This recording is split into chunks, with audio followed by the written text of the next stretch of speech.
नमस्ते सदावत्सले मातृभूमि। हम लोग आज जिस विषय पर डिस्कशन करने जा रहे हैं वो है मोदी सरकार की सबसे महत्वपूर्ण अब की परियोजना।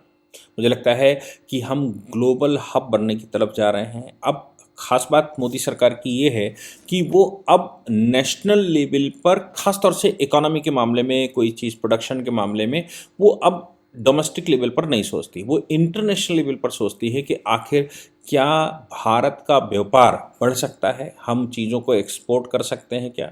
तो भारत की आवश्यकता को तो पूर्ण करना हमारा उद्देश्य है ही है, लेकिन हम उसको एक्सेस प्रोडक्शन करके वर्ल्ड को कैसे बेच सकते हैं जिससे कि फॉरेन करेंसी आए और विश्व में भारत अपनी चीज़ें बेचकर वहाँ से करेंसी इकट्ठी कर सके। हम सब जानते ही हैं कि जिस समय भारत अपने चरम परम वैभव पर था, जिस समय जिसको आप वैभवशाली भारत कहते थे, उस भारत की खास बात स्वर्णिम काल की ये है कि हम एक्सपोर्टर थे, इंपोर्टर थे ही नहीं। अगर हम गुप्त काल की बात करेंगे तो हम एक्सपोर्टर थे, इंपोर्टर नहीं थे। क्यों कि आज की तारीख में जो चीज़ें इंपोर्ट हो रही हैं उस समय उन चीज़ों की आवश्यकता नहीं थी।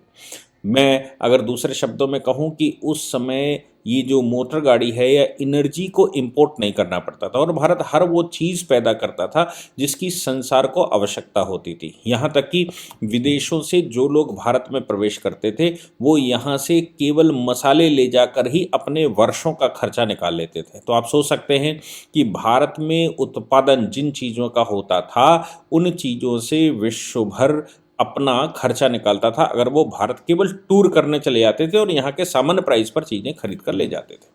तो यहाँ हम एक्सपोर्टर रहे हैं। मोदी सरकार इस समय इसी जुगत में लगी है कि कैसे हम एक्सपोर्टर हो जाएं।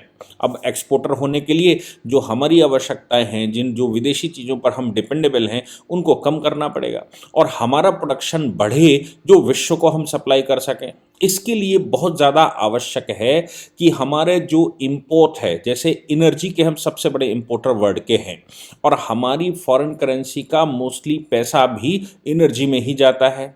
यहाँ तक कि अगर भारत की इकोनॉमी गड़बड़ हो जाए और भारत में फॉरेन करेंसी आना बंद हो जाए या कम हो जाए तो फिर हमारी सरकारें ऐसी भी रही हैं, चंद्रशेखर सरकार के समय पर हमको अपना सोना गिरवी रखकर चीज़ों को इंपोर्ट करना पड़ा ताकि हम अपने देश को चला सकें। पाकिस्तान की आज की जो सबसे खतरनाक या इस समय की जो स्थिति है उसका मुख्य कारण है वो इंपोर्टर हैं, एक्सपोर्टर तो हैं ही नहीं। और जो उनके पास धन फॉरेन करेंसी आती थी वो अब फॉरेन करेंसी कहीं से आती नहीं, क्योंकि आतंकवाद का प्रोटेक्शन वो करते थे, जिसको वो एक्सपोर्ट करते थे वो भी उनका व्यापार लगभग खत्म सा हो गया है।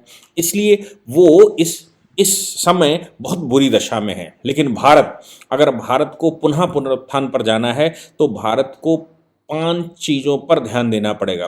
भारत के अंदर लोगों के रोटी, कपड़ा, मकान, स्वास्थ्य, शिक्षा और भारत की जो इकोनॉमी, सरकार की जो इकोनॉमी है उसको सुदृढ़ करने के लिए एक्सपोर्ट ज़्यादा, इंपोर्ट कम, और इंपोर्ट पर जो डिपेंडेबिलिटी है वो ख़त्म करना। हम सब जान रहे हैं कि आज से 8-9 वर्ष पहले हमारे देश में जिन लोगों को भी इस बात का अनुभव होगा तो शाम को भोजन करते समय भी लाइट नहीं हुआ करती थी। बिजली की वो दशा इतनी ख़राब थी कि गांव देहात में हफ्ते में लाइट आया करती थी। इस हफ्ते आएगी और वो भी 6 घंटे, इस हफ्ते आएगी, अगले पूरे हफ्ते नहीं आएगी, फिर अगले हफ्ते 6 घंटे के लिए लाइट आएगी।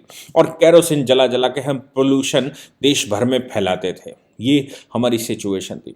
मोदी सरकार के आने के बाद उन्होंने सबसे पहला जो ध्यान दिया वो था कि हम किस प्रकार बिजली का प्रोडक्शन बढ़ा सकें। इस बिजली प्रोडक्शन के लिए उन्होंने बड़े बड़े टरबाइन लगाने शुरू किए, नो डाउट। अब वो मेगावाट की बजाय गीगावाट में बात करने लगे और हम प्रोडक्शन की तरफ आने लगे।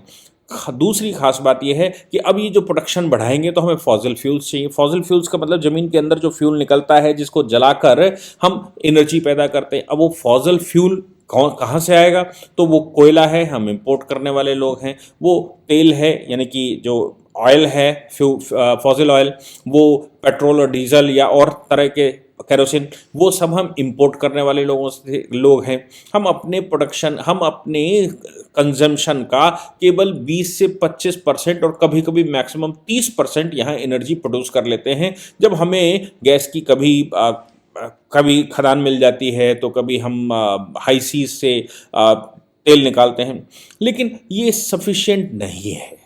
तो उसके लिए अब हमारे पास उसका उसका भंडार भी नहीं। दूसरी एक और बात है कि इन चीज़ों को जब हम जलाते हैं तो यहाँ पोल्यूशन ज़्यादा होता है, पोल्यूशन ज़्यादा होता है तो हमारे लोग बीमार होते हैं, तो स्वास्थ्य पर पैसा बहुत खर्च होता है। अब स्वास्थ्य पर धन सरकार का ही खर्च होता है, क्योंकि भारत में स्वास्थ्य की तो सिचुएशन हम जान ही रहे हैं क्या है। दूसरा क्या है कि जब स्वास्थ्य खराब होता है तो उसके साथ साथ पूरे परिवार की इकोनॉमी खराब होती है, और जो लोग यहाँ पर काम करने वाले जो प्रोडक्शन है वो प्रोडक्शन पर इफेक्ट पड़ता है। क्योंकि स्वास्थ्य खराब है, कैसे काम करें। तो शिक्षा, स्वास्थ्य, रोटी कपड़ा मकान, इन चीज़ों पर सीधा इम्पैक्ट पड़ता है जब भारत की इकोनॉमी खराब होती है, जब यहाँ पर पोल्यूशन का इमिशन ज़्यादा होता है। इसके लिए नितिन गडकरी जी ने पहले एक एक्सपेरिमेंट किया था, और वो एक्सपेरिमेंट ये था कि ग्रीन एनर्जी पर, ग्रीन फ्यूल पर बसेस चलाना। लद्दाख के लेह में ये एक्सपेरिमेंट किया भी गया, और वहाँ पर केवल हाइड्रोजन फ्यूल से चलने वाली बसें ही अलाउ किया गया। हाइड्रोजन फ्यूल से चलने वाली बसें, तो हाइड्रोजन कहाँ मिलेगा, हाइड्रोजन का भंडार कहाँ है। हालांकि हाइड्रोजन निकालने का आविष्कार 1800 में हो गया था, मतलब 1800 ईस्वी जब शुरू हुई तो हो चुका था, आज से मैं कहूँ 250 वर्ष पहले। लेकिन उस समय कैसे उसको निकाला जाता था, वो केवल हाइड्रोजन बॉम्ब बनाने या बहुत हाई एनर्जी बनाने के लिए बहुत एक्सपेंसिव होता था। उसको कैसे कैसे सस्ता किया जाए और कैसे उसको निकाला जाए, तब उसके लिए जापान में एक बड़ी टेक्नोलॉजी है जो इलेक्ट्रोलाइट्स लगाते हैं, इलेक्ट्रोलाइजर्स लगाते हैं। इलेक्ट्रोलाइजर्स के माध्यम से वो पानी में से, पानी दो पदार्थों से मिलकर बनता है जिसमें हाइड्रोजन और ऑक्सीजन होती है, तो पानी में से वो एक्सट्रैक्ट निकाल लेते हैं, और पानी से हाइड्रोजन निकालेंगे तो ऑक्सीजन अलग हो जाएगी। दोनों ही अच्छी बात है हमारे स्वास्थ्य के लिए। अब लेकिन उसको निकालने की प्रक्रिया इतनी महंगी थी कि उसके निकालने के लिए इलेक्ट्रिक की बहुत ज़्यादा ज़रूरत, हाई इलेक्ट्रिसिटी की, हाई पावर की ज़रूरत होती थी। और उसके लिए फिर इलेक्ट्रिक जब हम बनाकर ही हाइड्रोजन निकालेंगे तो फिर फॉसिल फ्यूल चलाएंगे, तो फॉसिल फ्यूल जलाकर हम इलेक्ट्रिसिटी कैसे बना सकते हैं, क्योंकि जितना हम हाइड्रोजन बनाएंगे उससे ज़्यादा फ्यूल खराब हो जाता है। तो हम अपनी आवश्यकताओं के अनुसार हाइड्रोजन बनाते रहेंगे और संसार भर बनाता रहा होगा। लेकिन भारत सरकार रिन्यूएबल एनर्जी के ऊपर जिस प्रकार से विश्व में उसने काम किया है, खास तौर से विंड एनर्जी में और सोलर एनर्जी में, हाइडल एनर्जी में, तो हाइडल एनर्जी को तो बहुत ज़्यादा एक्सपेंसिव हो जाती है, लेकिन विंड एनर्जी और जो सोलर एनर्जी है वो बहुत कम रेट पर बने, इसके लिए सरकार ने पूरी शक्ति लगाई। और यही कारण था कि अगर आप बिजली बना सकते हैं तो भारत सरकार ने इस समय सोलर के माध्यम से आपकी अपनी छत पर आप बिजली के प्रोड्यूसर बने, इसके लिए व्यवस्था करके रखी है। यानी कि आप अपने यहाँ सोलर प्लांट लगाइए, सोलर प्लांट का बहुत बड़ी सब्सिडी भारत सरकार देती है, उससे बिजली प्रोड्यूस करिए, अपना खर्चा चलाइए, जो आपके पास एक्स्ट्रा हो वो ग्रिड को दे दीजिए, और उसका पेमेंट उल्टा लीजिए। भारत सरकार आपको उसका पेमेंट देगी, यानी कि जो भी इलेक्ट्रिसिटी सप्लाई कंपनी है वो आपको उसका पेमेंट देगी, क्योंकि इलेक्ट्रिसिटी सप्लाई कंपनी कहीं से जहां प्रोडक्शन होता है, चाहे एनटीपीसी से होता हो या कहीं हाइडल पावर्स, कहीं से भी होता हो, वहां से एनर्जी बनती है तो वो परचेज करती है, परचेज करने के बाद वो सप्लाई करती है। क्या वो सोलर एनर्जी जो हम बनाते हैं अपने छतों पर पैनल लगाकर वो परचेज कर सकते हैं? तो उसके लिए आज से 5 वर्ष पहले, 6 वर्ष पहले ये योजना शुरू की गई कि भाई भारत सरकार पैनल पर सब्सिडी भी देगी और एनर्जी बनाइए और दे दीजिए, तो अपनी एटलीस्ट अपनी एनर्जी पूरी कर लीजिए। तो गांव देहात में सोलर पंप, जो जमीन से पानी निकालने वाले हैं, सोलर कुकर, सोलर जनरेटर, बहुत सारी चीज़ें हो पर भारत सरकार ने सब्सिडी शुरू की। इसके साथ बिजली बचाने के लिए एलईडी बल्ब्स के लिए भारत सरकार ने आगे हाथ बढ़ाया, ताकि जो 100 वाट का बल्ब खाता है बिजली, 10 रुपए का जरूर मिलता था, 100 वाट का बल्ब जो खाता था वो 3 वाट में काम हो जाता है, और वो बल्ब भी फ्यूज मालूम पड़ा हर हफ्ते हो जाता था।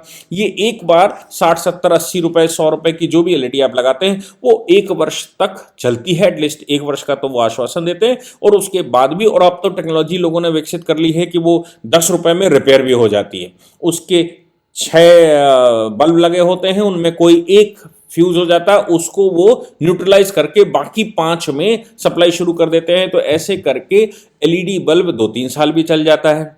और 3 वाट अगर बिजली खाएगा, 5 वाट बिजली खाएगा, 10 वाट बहुत ज़्यादा एनर्जी चाहिए तो बस 10 वाट बिजली खाएगा। तो कम से कम 90% इलेक्ट्रिसिटी का काम, इलेक्ट्रिसिटी बचाने का काम हमने कर लिया। पंखे भी बीएस आ गए।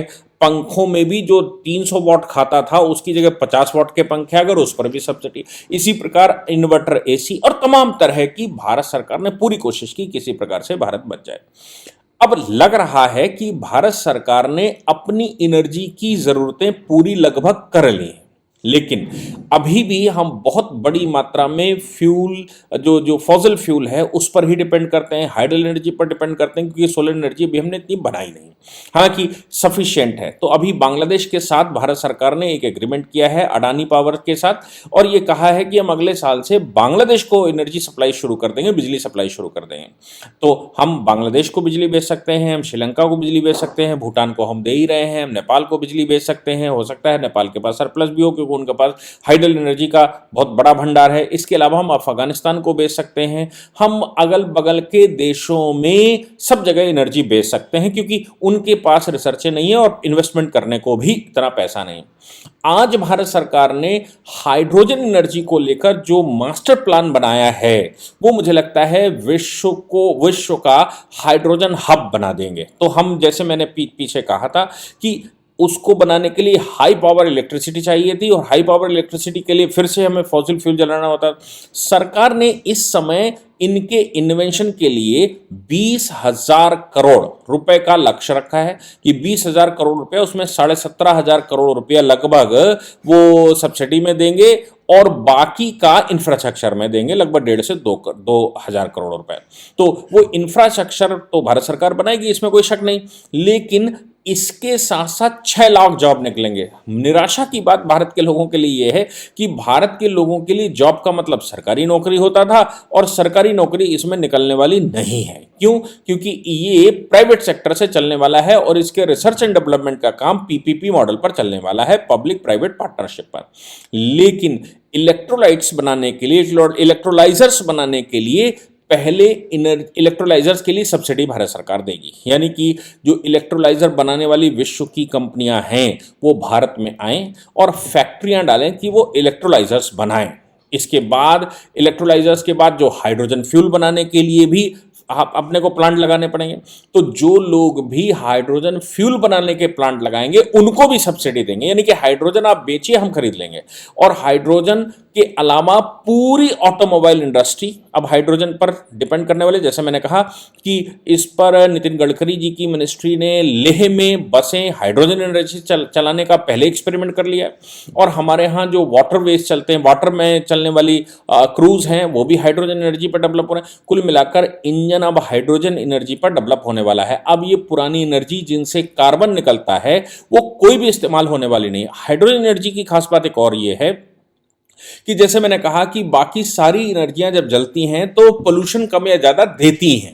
पोल्यूशन देती हैं तो स्वास्थ्य खराब होता है, पेड़ का क्षरण होता है, ऑक्सीजन कम हो जाती है और हम सभी बीमार हो जाते हैं। पूरे देश के हेल्थ मिनिस्ट्री पर लोड आ जाता है, भारत सरकार पर लोड आ जाता है, इम्यून सिस्टम कमजोर हो जाता है और कहीं ना कहीं हम बैकफुट पर चले जाते हैं और भारत की ग्रोथ और प्रोडक्शन रुक जाता है। तो फिर हाइड्रोजन एनर्जी अगर हम इस्तेमाल करते हैं तो उसकी खास बात यह है कि वो जलने के बाद वेपर देती है, और जब हम पानी से हाइड्रोजन अलग करेंगे तो ऑक्सीजन भी, वो चाहे दूसरे प्रकार के ऑक्सीजन हो, ऑक्सीजन भी बहुत बड़ा फ्यूल खुद में होता है। तो कैसे उसका करना है वो बाद में देखेंगे। लेकिन जब हाइड्रोजन जलता है तो वो वेपर देता है। वेपर का मतलब वो पानी का कोई दूसरा फॉर्म फिर से दे देगा।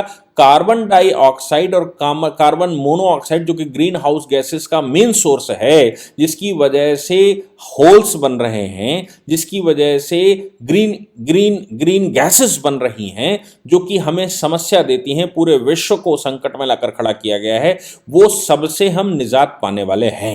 यानी कि कार्बन और कार्बन डाइऑक्साइड, कार्बन मोनोऑक्साइड का प्रोडक्शन भारत में बंद हो सकता है। 2030 तक हम आत्मनिर्भर इस विषय में हो जाएंगे, ऐसा भारत सरकार का विचार है। इन सब पर रिसर्च एंड डेवलपमेंट, इनका इन्वेस्टमेंट, इनका प्रोडक्शन पूरे विश्व को आह्वान किया है और इनकी व्यवस्थाएं भी की हैं। जिस प्रकार अब मोदी सरकार, उसको मैं निश्चित रूप से मानता हूं, जानता हूं कि इसको पूरे विश्व लेवल पर वो पब्लिसाइज करके और इन्वेस्टमेंट ले ही आएंगे। इनके इन्वेस्टमेंट प्लान शुरू होंगे, इनके लिए यहाँ पर वाइब्रेंट भारत शुरू होगा और किस प्रकार से हब्स बनाए जाएं, उनका कंजम्पशन की क्या व्यवस्था होगी, उसके लिए बसों के इंजन ऑलरेडी, ट्रकों के इंजन, या फिर मैं कहूं कि कारों के इंजन ऑलरेडी उस पर बनाने शुरू कर दिए गए हैं और अगले 20 वर्ष में तो बिल्कुल खत्म होने वाला है। अगले 10 वर्ष में नितिन गडकरी जी का मानना यह था कि अगले 10 वर्ष में ये बिल्कुल खत्म हो जाएगा, जबकि उन्होंने 2024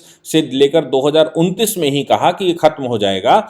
और अब ये पेट्रोल, डीजल या गैस पर नहीं चलेंगे वाहन, अब हाइड्रोजन एनर्जी पर चलेंगे। अब उसका इंफ्रास्ट्रक्चर और सब डेवलप करने के लिए सरकार ने पूरा कंप्लीट प्लान उस पर बनाया है और किस प्रकार से एजेंसियां उस पर काम करेंगी, इसके लिए पूरी व्यवस्था की गई। जो मैं कह रहा था कि इलेक्ट्रिक हमें चाहिए, वो सोलर प्लांट, जो सोलर पे तो हम अब आत्मनिर्भर लगभग हो गए हैं, विश्व भर को हम सोलर सप्लाइयां कर रहे हैं, भारत में प्रोडक्शन बड़ी तेजी से हो रहा है, वो एनर्जी भी बना रहा है। अब आप सोच के देखें, गांव देहात में मैं जब घूमता हूं तो 2-2,500 रुपए का एक पैनल दुकान के बाहर पड़ा होता है और उससे वो अपनी पूरी शॉप का एक पंखा और एक रॉड या एक वो एलईडी जला लेता है, पूरे दिन का काम उसका हो जाता है। 2-2,500 रुपए एक बार खर्च होता है। वो पैनल 25 वर्ष के लिए लगता है, बैटरी का खर्चा जो भी दोबारा होता है वो होता है, और नहीं तो एक बार इन्वेस्टमेंट और लंबे समय तक वो चलता है। ये हमारे यहाँ गांव देहात में घर घर में, दुकान दुकान पर आपको इस तरह का पैनल एक पड़ा मिल जाएगा, देखने को मिल जाएगा। तो आप सोच लीजिए कि आत्मनिर्भर हम धीरे धीरे करके हो रहे हैं और इसी सोलर एनर्जी से अब हम इलेक्ट्रोलाइजर, सोलर एनर्जी को इस्तेमाल करते हुए इलेक्ट्रोलाइजर्स, उसकी जो बिजली होगी उसके इलेक्ट्रोलाइजर्स बनाएंगे जो कि पानी में रिएक्शन करके हाइड्रोजन फ्यूल को अलग कर ले। मुझे लगता है कि ये जो, और हाइड्रोजन फ्यूल की खास बात यह है कि ये सबसे स्ट्रांग अभी तक की एनर्जी होती है। रॉकेट जो इस्तेमाल करते हैं वो हाइड्रोजन एनर्जी पर चलते हैं, जो सतह से पार ले जाते हैं, जो ग्रेविटेशनल फोर्स को क्रॉस कर जाते हैं, वो हाइड्रोजन एनर्जी का इस्तेमाल करते हैं। वो टेक्नोलॉजी अभी तक रॉकेट्स में इस्तेमाल होती थी, इसरो या नासा उसको इस्तेमाल करता था, या इस प्रकार के जो स्पेस रिसर्च ऑर्गेनाइजेशन है वो इस्तेमाल करते थे, क्योंकि रास्ते में वो ऑक्सीजन से, जो हवा है, हवा में से हाइड्रोजन निकालकर उसका फ्यूल बनाकर इस्तेमाल करने वाले थे। अब पानी तो हमारे पास इजीली अवेलेबल है और हवा से भी हाइड्रोजन, अगर हम इन टेक्नोलॉजी में अच्छे बढ़ गए और बहुत अच्छी रिसर्चें हम कर पाए तो बहुत कम खर्चे में हवा से भी हाइड्रोजन निकालने के प्रावधान किए जा सकते हैं। मुझे लगता है ये सरकार का एक बड़ा महत्वपूर्ण और महत्वाकांक्षी प्रोजेक्ट है। इसके लिए हम सबको, सरकार को साधुवाद कहना चाहिए। जय हिंद, जय भारत, वंदे मातरम।